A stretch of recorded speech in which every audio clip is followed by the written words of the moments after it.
Olá, meus alunos, sejam muito bem-vindos a mais um vídeo do canal MS Trânsito. Professor Mauro voltando aí com mais uma videoaula. A aula de hoje é sobre mecânica básica aí para autoescola.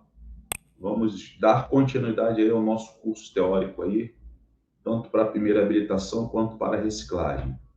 Então vamos compartilhar a tela sem perder tempo.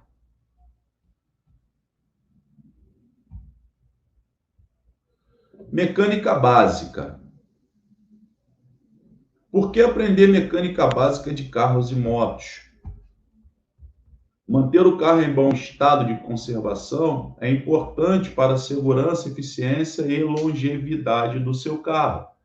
Infelizmente, alguns mecânicos e autorizados estão mais interessados em ganhar dinheiro do que na manutenção apropriada do seu veículo. Além disso, muitas emergências acontecem quando você menos espera.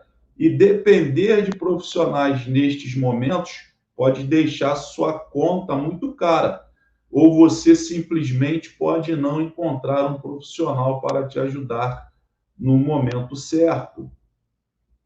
Principais partes de um veículo automotor de combustão interna.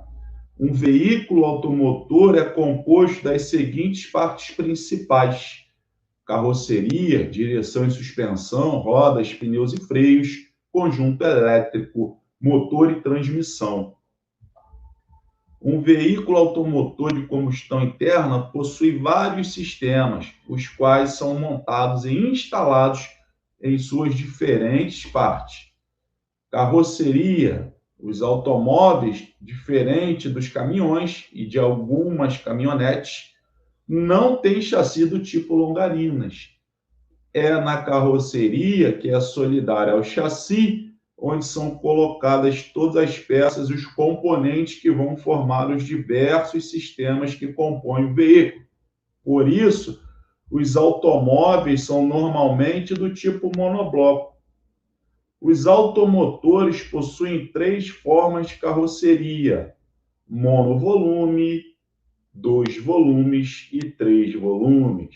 E aí ele traz a imagem aí para você de um monobloco, dessa estrutura física, e do chassi. Ó. Você tem o chassi também, que é essa estrutura aí do lado direito, e o monobloco do lado esquerdo. Direção. A principal função do sistema de direção automotiva é transmitir o movimento de rotação do volante, a caixa de colunas de direção, fazendo com que as rodas e pneus girem em torno do seu eixo, resultando no movimento do carro. Todo o processo de levar a rotação do volante para as rodas é realizado por diversos componentes que trabalham junto com o sistema de suspensão para que o veículo ande em pisos com os diversos tipos de regularidade. Componentes principais do sistema de direção. Volante de direção, peça indispensável em veículo, é o primeiro componente do sistema de direção, sendo controlado totalmente pelo motorista. Coluna de direção é peça responsável para levar o movimento do volante de direção até a caixa de direção. Em alguns modelos de veículo, esta peça permite um ajuste do volante em relação ao motorista, trazendo mais conforto para o ato de dirigir. Caixa de direção recebe a rotação do volante através da coluna e transforma em um movimento retilíneo. Barra de direção é o nome dado aos componentes que saem da caixa no sentido das rodas. Apresentam forma articulável para que seja possível acompanhar a suspensão. Há também uma espécie de coifa de proteção para evitar possíveis contaminações aos elementos internos. Terminal de direção. Esta peça parece o pivô da suspensão e é ligada num montante de roda. As barras de direção são rosqueadas neste componente. Suspensão, da palavra suspender, sinônimo de elevar. Um carro pode ser dividido em dois conjuntos. o que está acima da suspensão e o abaixo. Quase tudo que está montado no chassi, parte elétrica, motor, transmissão e escape, compõe a parte suspensa do carro. Os 4 conjuntos compostos por pneu e roda, basicamente, são a parte não suspensa do carro. Exemplo: peças em amarelo e verde constituem o conjunto de suspensão do carro.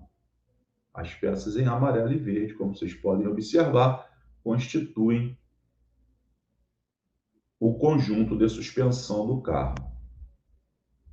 A maneira com que a suspensão une as duas partes, suspensa e não suspensa, faz com que o carro deixe de ser um conjunto rígido, amortecendo os impactos gerados pelas ondulações da pista através das molas e amortecedores, não os transmitindo direto aos passageiros. A ideia da suspensão é justamente absorver forças que seriam diretamente transmitidas ao motorista e estrutura do veículo, caso o chassi fosse ligado diretamente às rodas. A maioria dos carros vem equipada com 2 tipos de suspensão automotiva, dependente e independente. No desenho da página anterior, a suspensão traseira é dependente. Um lado é ligado ao outro. Isso significa que um lado do carro transfere carga para o outro lado quando sofre ação de alguma força. A suspensão dianteira, por sua vez, é independente, ou seja, o movimento de uma roda não interfere bruscamente no da outra e você não se sacode todo para cima e para baixo quando o carro passar por um buraco. Rodas. As rodas não têm que ser somente circular, ela deve ser resistente, equilibrada e leve. O equilíbrio da roda é importante e evita a trepidação do volante. As rodas são normalmente de aço prensado e de liga leve. Existem diferenças entre elas, tais como a resistência e o peso. As rodas têm tamanho e largura específicos para cada tipo e modelo de veículo, devendo ser verificada a legislação para realizar uma troca por outra diferente daquela homologada e original de fábrica. As rodas são fixadas no cubo e roda por meio de parafusos ou porcas. Nos cubos das rodas atua o sistema de freios. Balanceamento. O balanceamento de rodas é a compensação feita para equilibrar o conjunto de pneus e rodas com a aplicação de contrapesos de chumbo nos pontos mais leves da roda. Os problemas mais comuns causados pelo desbalanceamento são o desgaste acentuado e irregular em pontos alternados da banda de rodagem dos pneus, a perda de tração e estabilidade, a dificuldade de manter o veículo na trajetória e o desgaste prematuro dos rolamentos, amortecedores e terminais de direção. Evite transtornos ou gastos desnecessários fazendo verificações periódicas preventivas. Alinhamento ou geometria de direção é o ajuste da posição das rodas na suspensão em determinados ângulos para garantir conforto, segurança e estabilidade ao dirigir. Este serviço evita que os veículos puxem a direção para um dos lados e que haja desgastes irregulares ou prematuros dos pneus. Entendo o que é camber e caster. Cambagem é a inclinação da roda de um veículo em relação ao plano horizontal. Seu valor é denominado ângulo de cambagem, camber, e será positivo quando a parte superior da roda se inclinar para fora e negativo quando ela se inclinar para dentro. Este ajuste, de um modo geral, controla as características de rolamento das rodas.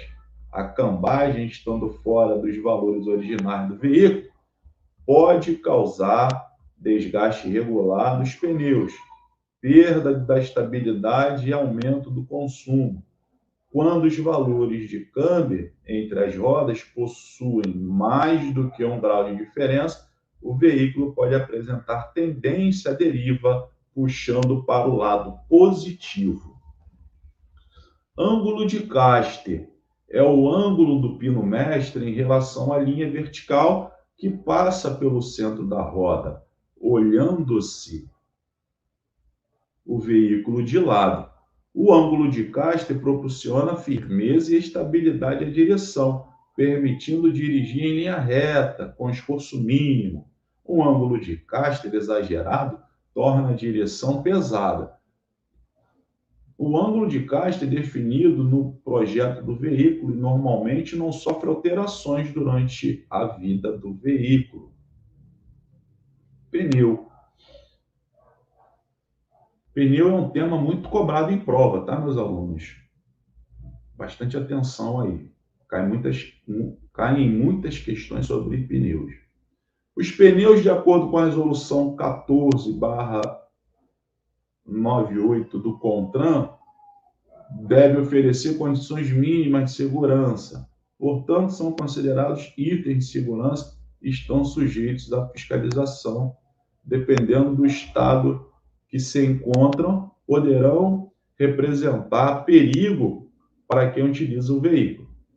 Na maior parte das vezes, é observado em relação aos pneus unicamente o fato deles estarem devidamente calibrados e, popularmente, se o pneu está careca.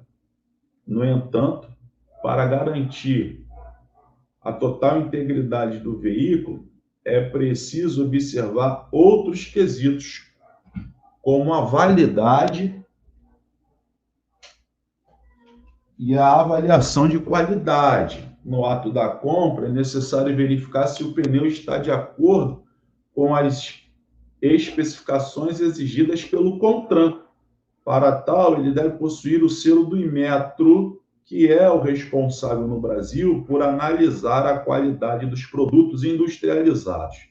É importante lembrar que o Inmetro avalia tanto pneus novos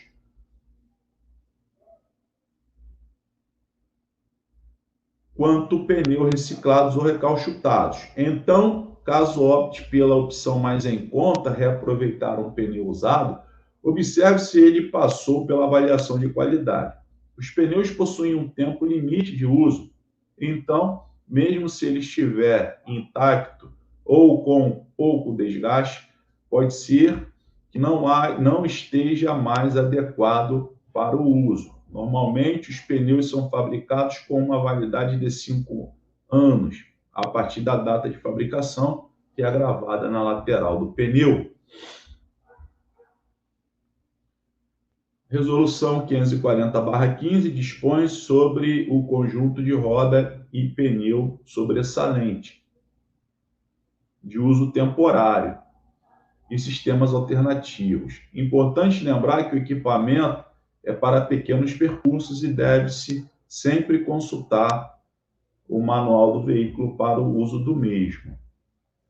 Seu pneu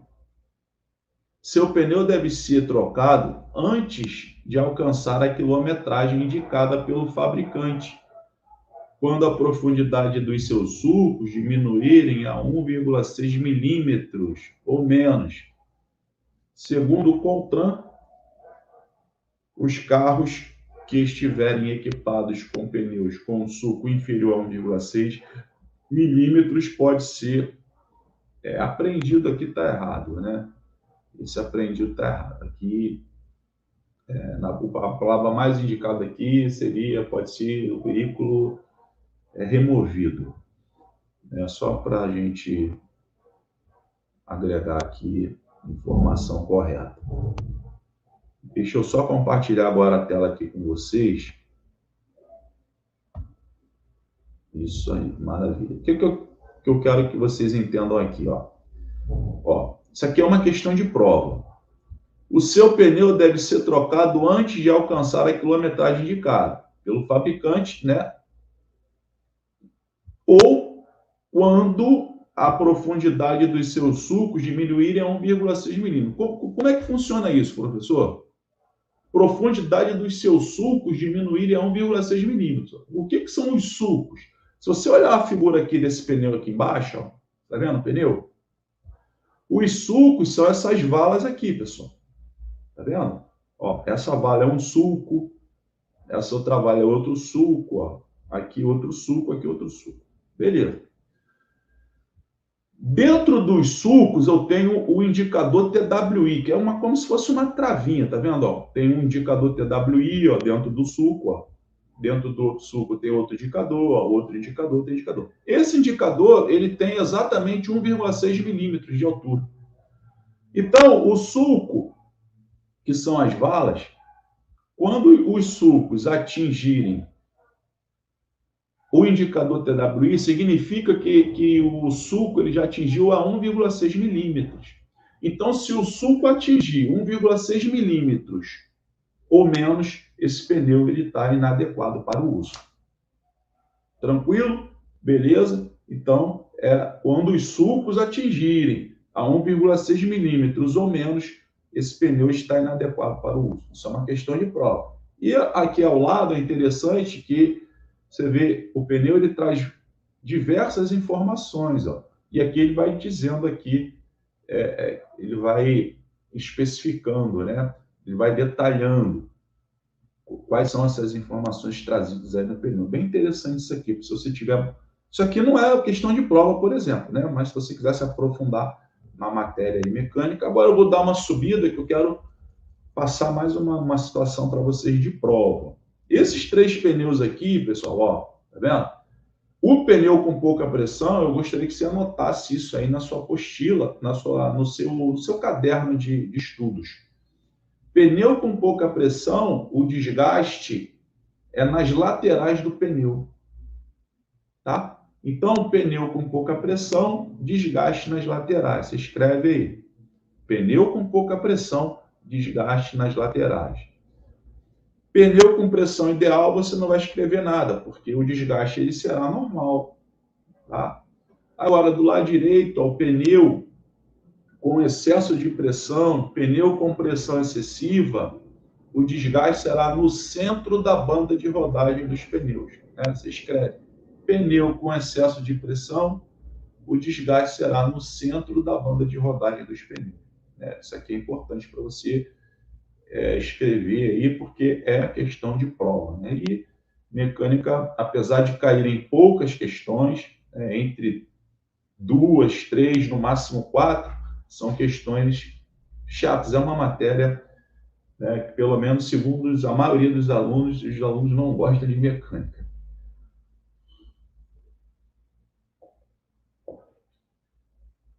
Maravilha. Então, vou voltar aqui. Deixa eu voltar para a tela. Então deixa eu passar uma mensagem importante para vocês aí, meus alunos, em relação ao curso preparatório para a prova teórica do Detran. É um curso que eu desenvolvi com 15 horas de conteúdo através de 20 videoaulas. São videoaulas feitas dentro do site do Detran, onde eu identifico as principais armadilhas e pegadinhas elaboradas pela banca. Ao adquirir o curso, eu vou te colocar num grupo de WhatsApp dos futuros habilitados, onde a gente vai interagir questões de prova ali diariamente, e você vai ficar nesse grupo até a sua aprovação, até a hora que você quiser. Você vai comprar o curso, taxa única, já vai te dar direito ao acesso a esse grupo, e eu vou te enviar uma apostila atualizada com 250 questões de prova. Olha só. Então, esse curso hoje ele está saindo por praticamente a metade do Duda de reprovação. É um investimento que vai te ajudar muito a evitar que você seja reprovado. Tá? Como é que você vai fazer para adquirir o curso? É só clicar na descrição do vídeo ou no primeiro comentário fixado. Você vai adquirir o curso, você vai receber o curso pelo seu e-mail, você vai receber acesso ao curso pelo seu e-mail. Tá? Você que é meu amigo instrutor aí do CFC, você pode se afiliar ao meu produto, que é o Manual da Aprovação para a prova teórica, e você pode vender aí também aí na sua turma. Tá? Vou rodar uma vinheta aqui do curso, com mais informações, a gente já dá continuidade à aula aí, tá bom? alunos, sou o professor Mauro Salles, tudo bem? Você sabia que 50% dos candidatos que fazem a prova teórica são reprovados? E que a aprovação teórica é o primeiro passo em busca da tão sonhada habilitação? Por este motivo, desenvolvi o Manual da Aprovação para a Prova Teórica do Detran.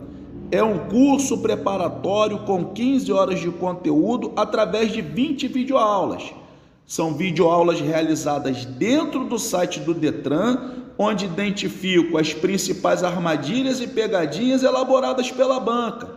Ao adquirir o curso, o aluno receberá uma apostila atualizada com 25 exercícios, totalizando 250 questões de prova, além de acesso a grupo de WhatsApp exclusivo para alunos, onde dou assistência permanente até a aprovação. Não perca mais tempo, clique aí no link do WhatsApp ou em Saiba Mais. Se estiver assistindo esse vídeo pelo YouTube, o link de compra do curso está na descrição do vídeo e no primeiro comentário fixado. Adquira já o Manual da Aprovação rumo à tão sonhada habilitação.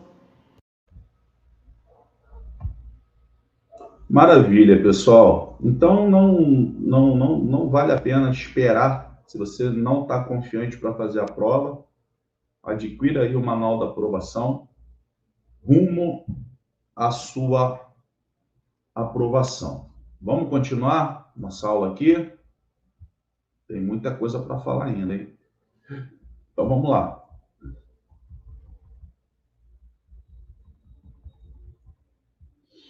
Deixa eu ver se está tudo certo aqui. Beleza, já liguei aqui, tá. Beleza. Freios. Freio funciona devido ao atrito resultante do contato entre um elemento rotativo do veículo com outro fixo. O atrito produz uma força gradativa que possibilita diminuir a velocidade ou parar. A parte do freio que gira faz parte do cubo de roda ou está ali fixada. Existem dois tipos básicos de freios, o freio a tambor e o freio a disco. Lembrando, pessoal, que essa apostila aqui, ao adquirir o material, eu vou te enviar pelo WhatsApp essa apostila, tá? Quando você compra o material, eu recebo uma notificação. Eu vou entrar em contato com você, vou te colocar no grupo e vou te enviar essa apostila aqui em PDF. Essa apostila tem 250 questões de prova. Tá? Vamos lá. Então, aqui eu tenho do lado esquerdo o freio a tambor e do lado direito o freio a disco. No freio a tambor, duas sapatas curvas com revestimento apertam contra o interior de uma parede curva. No freio a disco, um par de pastilhas pressionam as duas faces de um disco, que gira solidário ao cubo de roda. Os sistemas de freio são as combinações desses discos de freios, podendo ser só a tambor, só a disco, ou uma combinação dos dois tipos. Você, meu amigo instrutor, se quiser afiliar-se ao Manual da Aprovação, clica no link do WhatsApp também, que está no meu WhatsApp, na descrição do vídeo, que eu vou te enviar o link aí de afiliados, tá? Sistema ABS. O sistema de travagem anti-bloqueio ABS é um sistema de segurança do automóvel que permite que as rodas de um veículo mantenham a tração em contato com a superfície da estrada, enquanto o motorista freia. Assim, o sistema evita o bloqueio das rodas e não deixar o veículo derrapar. Segundo a Associação Brasileira de Engenharia Automotiva, a AEA, a partir de 1º de janeiro de 2014, todos os veículos sairão de fábrica com freio ABS. O freio ABS é um freio anti-travamento de roda. É um freio mais eficaz. Conjunto elétrico. A eletricidade atua tanto no desempenho e funcionamento do motor, quanto no aspecto de conforto dos usuários do veículo. Facilita desde a simples abertura das portas e vidros até a satisfação de ter um ambiente climatizado no compartimento de passageiros. O início e o funcionamento do motor dependem exclusivamente da eletricidade. exceção feita apenas ao funcionamento do motor a diesel. A eletricidade é responsável principalmente pela ignição, alimentação e iluminação de um veículo automotor. A corrente elétrica de um veículo é fornecida pela bateria. Importante, tá, pessoal? A corrente elétrica de um veículo é fornecida pela bateria.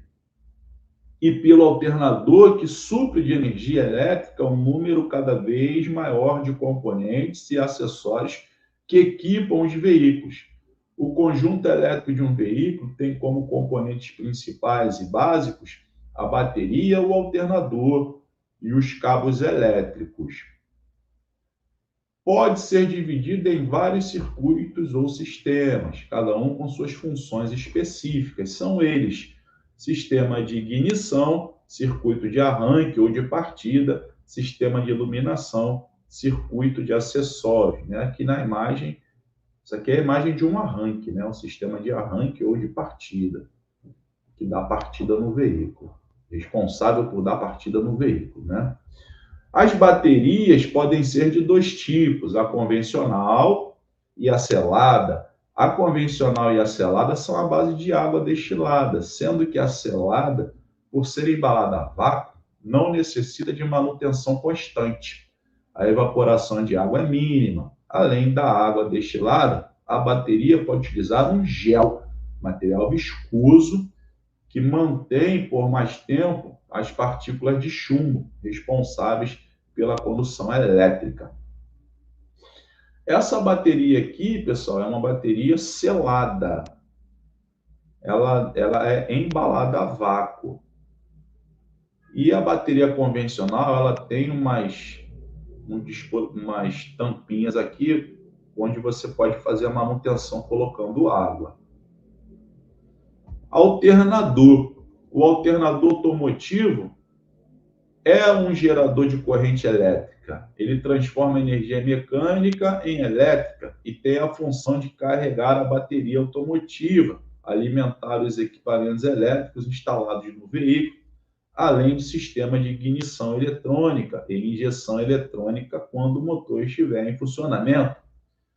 Sistema de ignição é o sistema responsável pela parte elétrica do funcionamento do motor. As explosões internas nos cilindros são coordenadas e controladas por esse sistema. Existem dois tipos, a eletrônica e a convencional. Do lado esquerdo, a convencional, e do lado direito, a ignição eletrônica. Circuito de partida ou arranque. Esse circuito tem por finalidade iniciar o funcionamento do motor. Consiste num motor elétrico que força as primeiras voltas no mecanismo do motor, possibilitando o início das explosões internas e fazendo o motor funcionar. O motor de arranque é o componente elétrico que mais consome energia da bateria. Isso porque ele só trabalha quando o veículo está com o motor parado. A bateria, no momento de ligar o veículo, fornece corrente ao motor de partida e ao circuito elétrico de ignição. Se a bateria estiver com carga baixa, quando o motor de arranque for ligado, o consumo de eletricidade será grande e não sobrará energia para o sistema de ignição gerar faíscas suficientes para o funcionamento. Sistema de iluminação. A iluminação de um veículo é composta pelos faróis, lâmpadas e luzes complementares. O sistema de iluminação deve incluir pelo menos 2 faróis, lanternas à frente e à retaguarda, luz de freio de ré, luz indicadora de mudança de direção e luz de placa. Os faróis têm a finalidade de iluminar a frente do veículo nas condições de pouca visibilidade. São normalmente compostos por luz baixa. Os faróis devem ser verificados periodicamente quanto ao alinhamento e regulagem do foco. Isso permite ao condutor ter uma boa visibilidade à frente sem ofuscar o outro que trafega em sentido contrário. O sistema possui ainda luzes e lâmpadas do painel de instrumentos, as quais indicam as condições de funcionamento dos componentes mais importantes do veículo.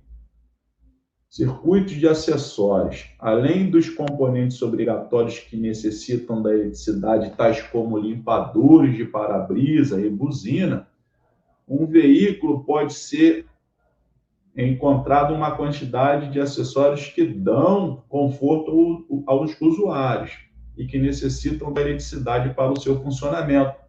Como exemplo, podemos citar espelhos retrovisores, vidros com acionamento elétrico, ventilador, desembaçador térmico de vidro, ar quente, ar-condicionado, travas das portas, luz de neblina, aparelho de som, etc.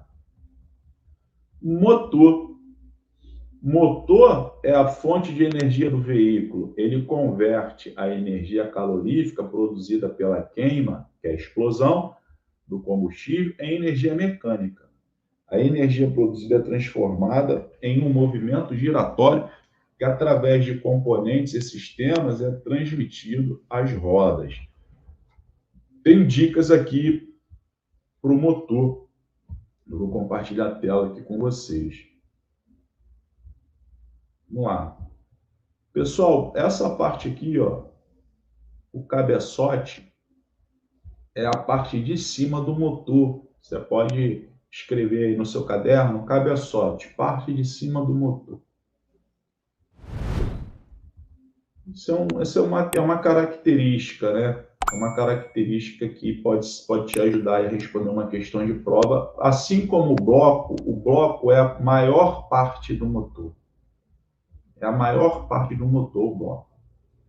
Virabrequim é parte móvel. O virabrequim é uma parte móvel. E o cárter? O cárter é a parte de baixo do motor, pessoal. O cárter é a parte de baixo do motor, responsável por armazenar o óleo. Tá? O cárter é a parte de baixo do motor, responsável por armazenar o óleo. Isso é uma informação importante que você pode anotar aí no seu caderno. Uma questão que pode te ajudar a responder uma possível questão de prova.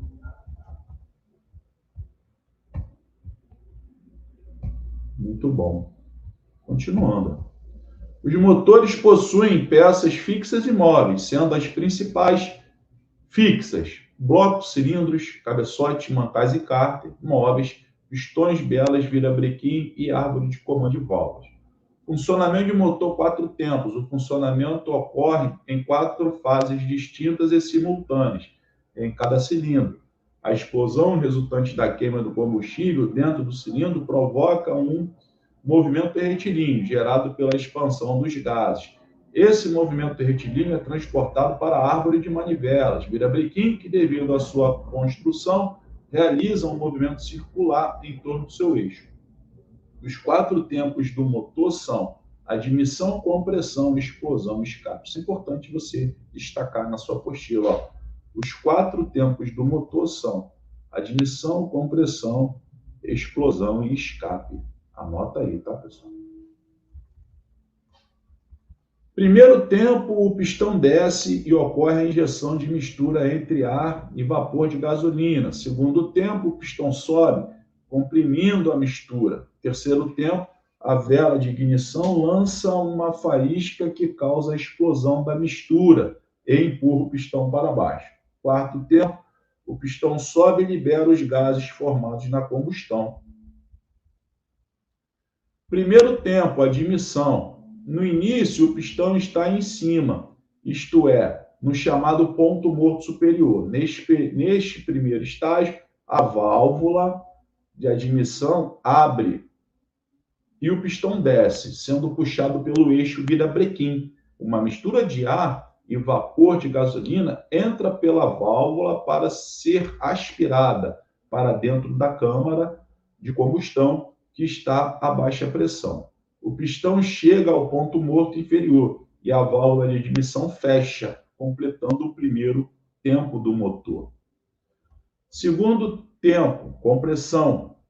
O pistão sobe e ocorre a mistura de ar e vapor de gasolina. O tempo de compressão fecha quando o pistão sobe totalmente. Terceiro tempo, explosão ou combustão.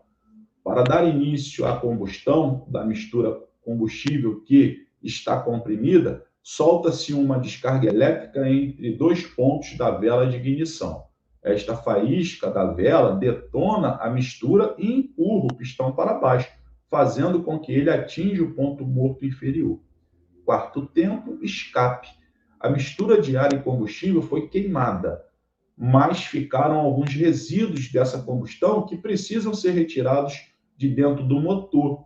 Isso é feito quando o pistão sobe, a válvula de escape abre e os gases residuais são expulsos. Os motores possuem um número variado de cilindros, sendo mais comuns os 4 cilindros. Os cilindros podem ser dispostos em linhas em V ou postos em circular, normalmente são em linhas em V.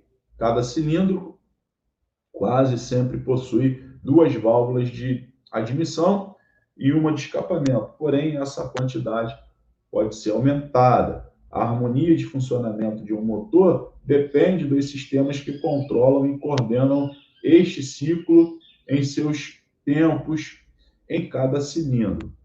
Os sistemas básicos são de alimentação, ignição, lubrificação, de arrefecimento, de escapamento, né? São os sistemas básicos.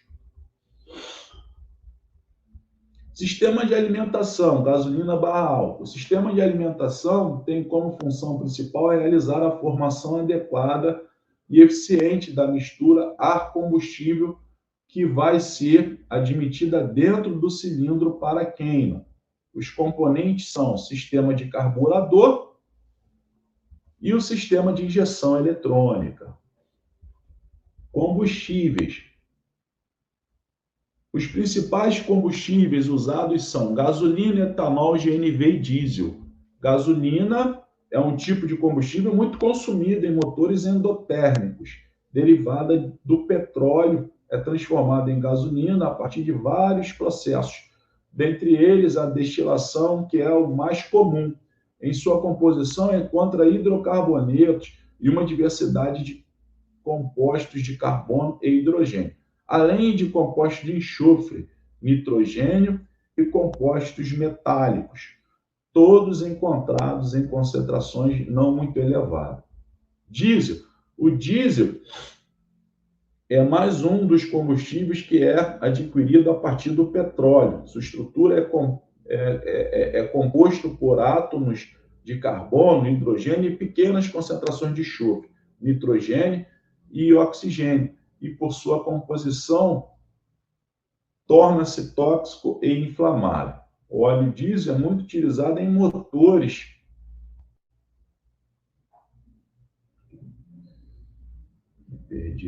em motores que possuem combustão interna, normalmente automóveis, furgões, ônibus, caminhões, pequenas embarcações marítimas, máquinas de grande porte, locomotivas, navios e aplicações estacionárias, por exemplo, geradores elétricos.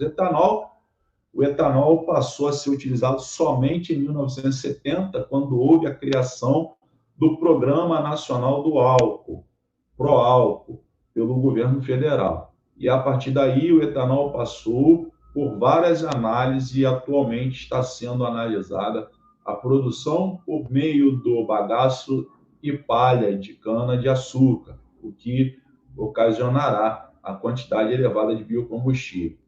Enquanto esta técnica não é posta em prática ao comércio, o etanol, ou também conhecido por álcool etílico, pode ser produzido pela extração do milho, da soja, do coco de babaçu, da beterraba, da batata e também da cana-de-açúcar. O gás natural, obtido a partir de uma mistura entre gases hidrocarbonetos leves e gases inertes, como metano, considerado não tóxico, é o mais seguro dos combustíveis. O exemplo para notar a diferença existente dos outros, o gás natural é leve e elimina-se na atmosfera, ou seja, caindo assim a probabilidade de qualquer tipo de inflamação ou explosões. Além do mais, para que isso ocorra, seria preciso que estivesse a 620 graus Celsius, né? Sendo que a gasolina a 320 a 300 e o álcool a 200 já seria suficiente para que houvesse uma explosão. Outra característica é, se usado no veículo, o gás natural elimina a menor quantidade de poluentes. Sistema de lubrificação. O óleo tem por finalidade principal diminuir o atrito entre as partes móveis e fixas do motor, reduzindo o desgaste. Além dessa finalidade, tem ainda a função de evitar escapamento de gases a alta pressão e também dissipar o calor das partes quentes para o ar. O óleo fica armazenado no cárter do motor e cada modelo de veículo tem uma capacidade. No cárter, o óleo circula pelos diversos componentes do motor, pressionado pela bomba de óleo. Os componentes básicos do sistema de lubrificação são a bomba de óleo, o filtro de óleo e elementos de controle de pressão e quantidade de óleo. A verificação constante do nível de óleo, além da substituição periódica do óleo e do filtro, é importante para a durabilidade do motor.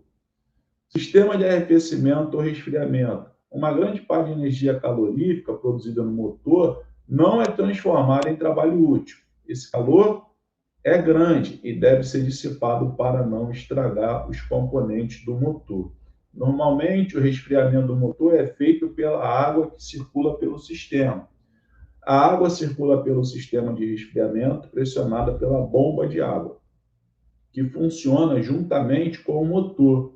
A água, depois de passar pelas câmeras de resfriamento do motor, circula pelo radiador, onde é resfriada.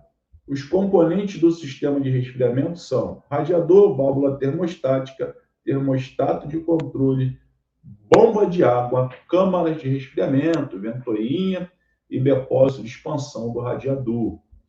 Então, você tem aí um motor, pessoal. E em volta do motor, você tem o sistema de arrefecimento. Sistema de arrefecimento ou resfriamento, né? Ele vai resfriar o motor. Então, você tem alguns componentes, como a válvula termostática, radiador, bomba de água, câmaras de resfriamento, ventoinha, sistema de escapamento. As funções principais do sistema de escapamento são conduzir os gases quentes resultantes do sistema. Conduzir os gases quentes resultantes do funcionamento do motor até um local do qual possam ser lançados para a atmosfera sem perigo para os ocupantes do veículo. Reduzir por meio de silenciosos o ruído provocado pela explosão da queima do combustível no interior do cilindro de sua saída. O sistema de escapamento é composto pelo coletor de escapamento, catalisador, silenciosos e tubo de escapamento. Você tem aqui a imagem ao lado, né? Silencioso traseiro, tubo intermediário, catalisador, flexível, tubo dianteiro, né? Isso aqui pertence ao sistema de escapamento, né? Silenciador intermediário, interessante. Transmissão. A transmissão de torque e velocidade produzidos pelo motor até as rodas é realizada por todos os componentes e conjunto de componentes ao mesmo tempo. O funcionamento da transmissão obedece a um rigoroso e preciso circuito mecânico da geração de força até os pneus.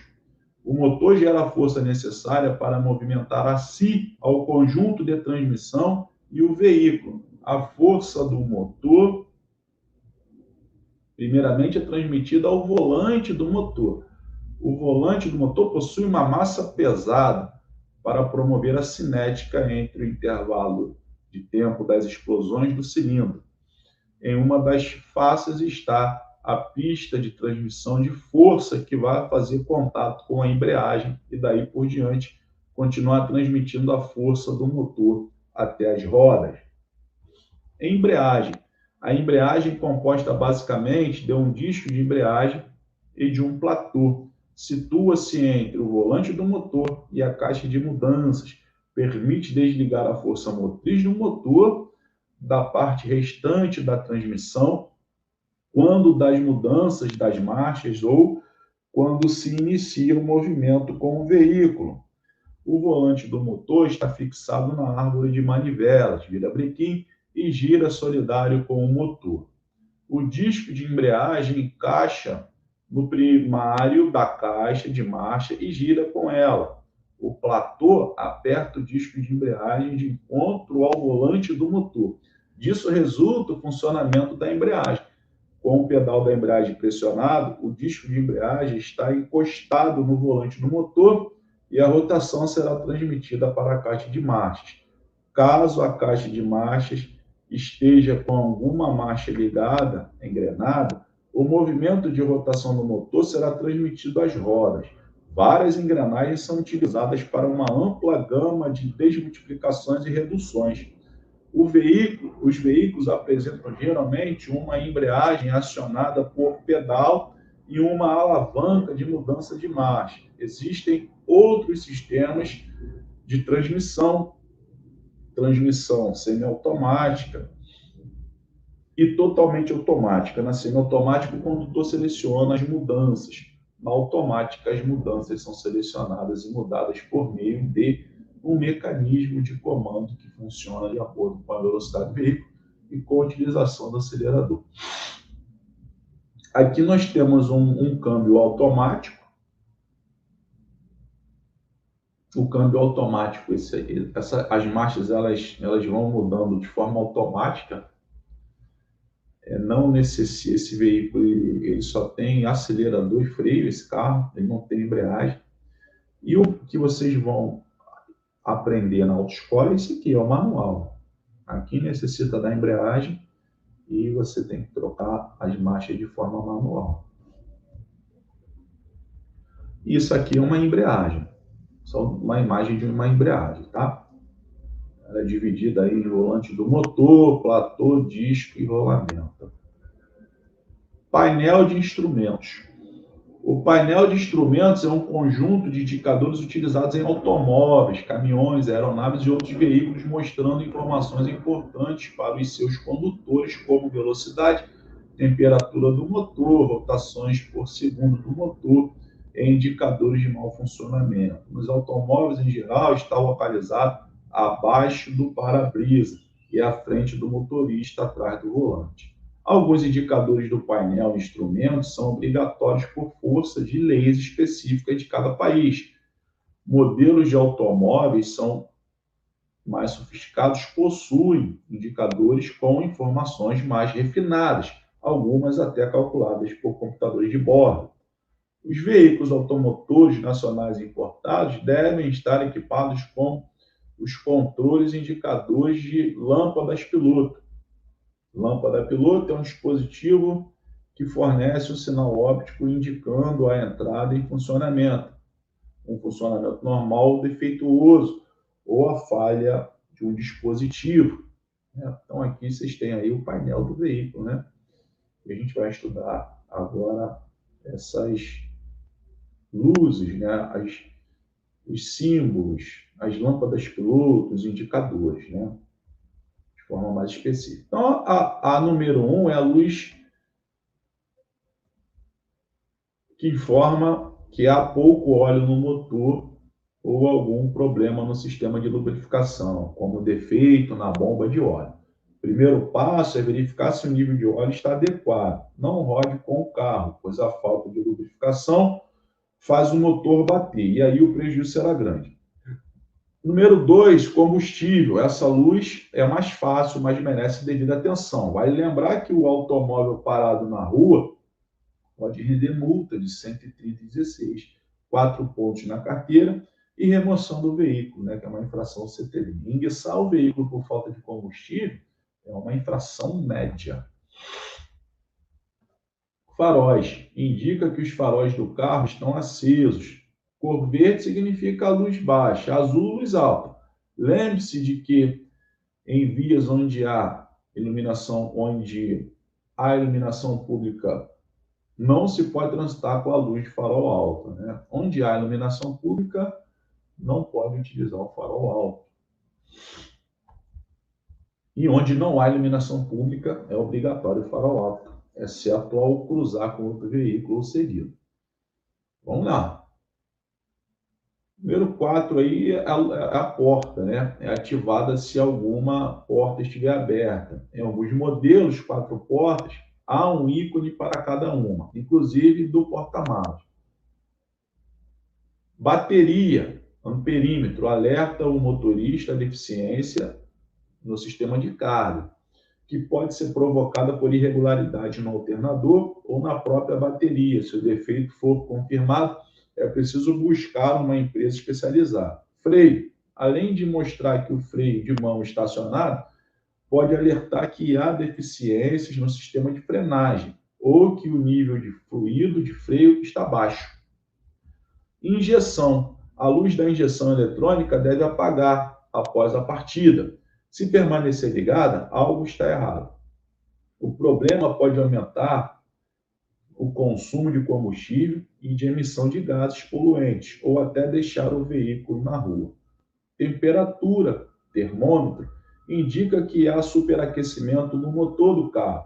Pode ser desde a falta de água no radiador até problemas em algum componente do sistema de arrefecimento.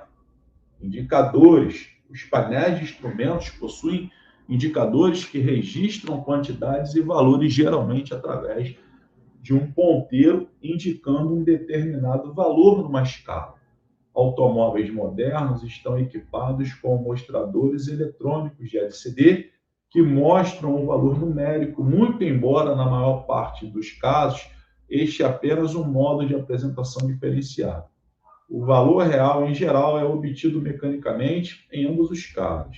Velocímetro. O velocímetro é o indicador responsável por informar ao condutor a velocidade instantânea do veículo, na unidade mais comum utilizada no país em que o carro foi fabricado. No Brasil, a unidade preferida é quilômetros por hora. E nos Estados Unidos é mais comum o uso da unidade milhas por hora. No Brasil, os velocímetros possuem uma faixa de tolerância e marcam sempre uma velocidade maior que a real para inibir o excesso de velocidade. Interessante. Em geral, os odômetros são posicionados juntamente com os velocímetros, mostrando a quilometragem já percorrida pelo automóvel. Os odômetros também possuem um botão que, em geral, é posicionado no próprio painel de instrumentos para zerar o odômetro parcial. Contagiros, tacômetro. O contagiros ou tacômetro é um indicador responsável por informar ao condutor a rotação do motor do veículo, em rotações por minuto ou um múltiplo deste. Ajuda a determinar, no momento correto, as trocas de marcha. Temperatura. Há um termômetro que indica a temperatura do motor ao condutor durante a sua operação. Serve de alerta para situações de superaquecimento causadas por falhas no sistema de refrigeração que podem danificar o motor e comprometer seu funcionamento. Pode exibir o valor de temperatura na unidade mais utilizada no país e em que o carro foi fabricado, ou simplesmente omitir a unidade e oferecer apenas marcações para a temperatura normal de operação e temperaturas altas. Nível de combustível. Indica a quantidade de combustível disponível no reservatório de combustível do automóvel, permitindo ao motorista reabastecer o veículo quando necessário.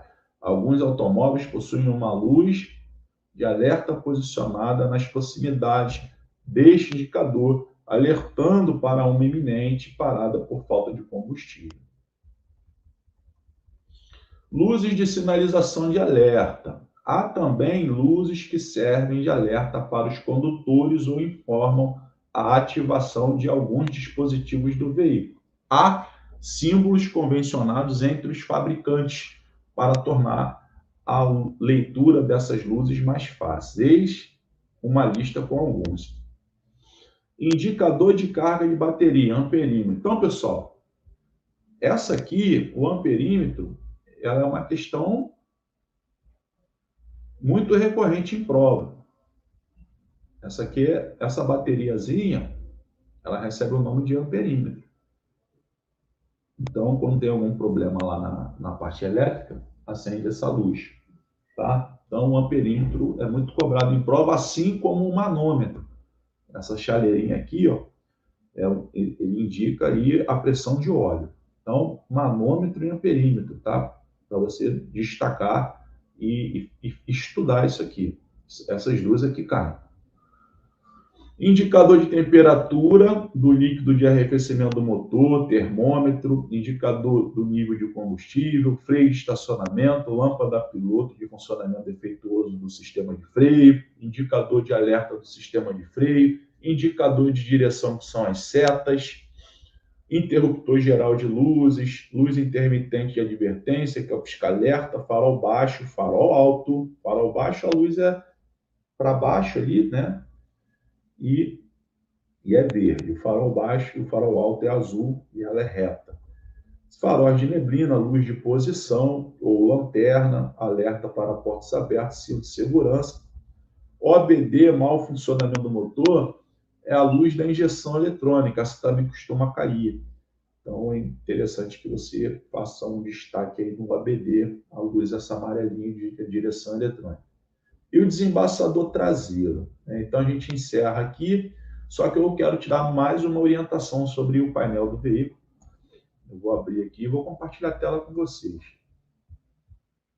Deixa eu reforçar aqui.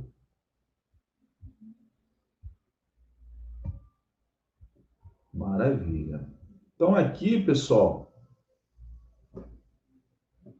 as luzes mais importantes, a número 1, que é o manômetro, que eu já falei para vocês, ó.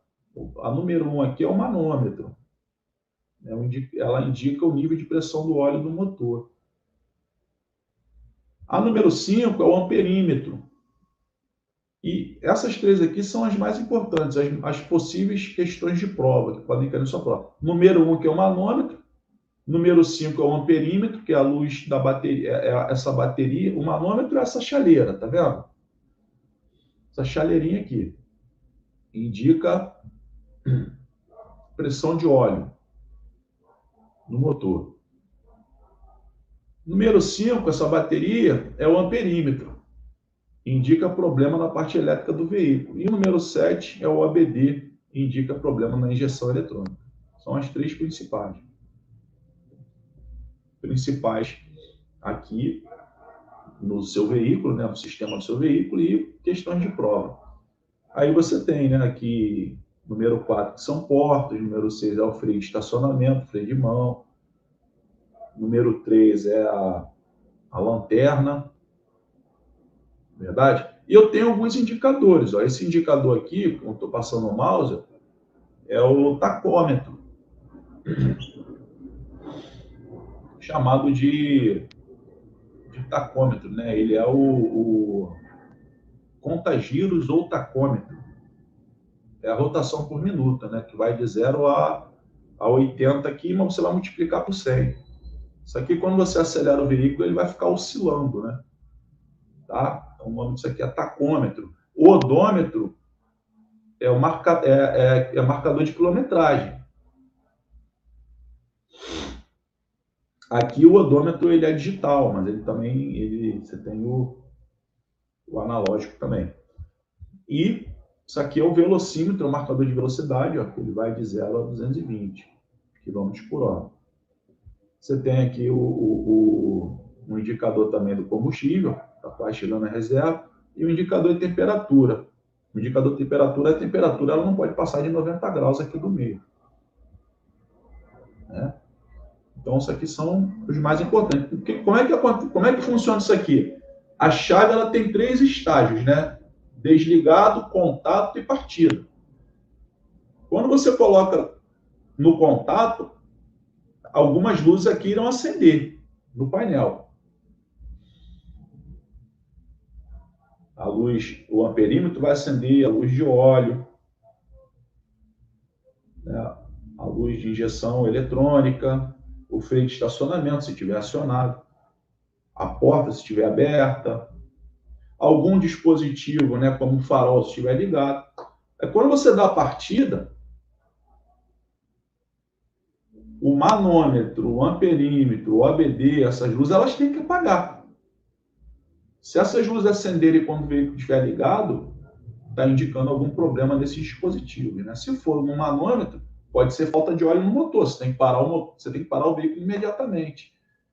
Se for bateria ali, é um amperímetro, pode ser um problema na parte elétrica também, o ideal é você parar e ver o que está acontecendo. Tá bom, pessoal?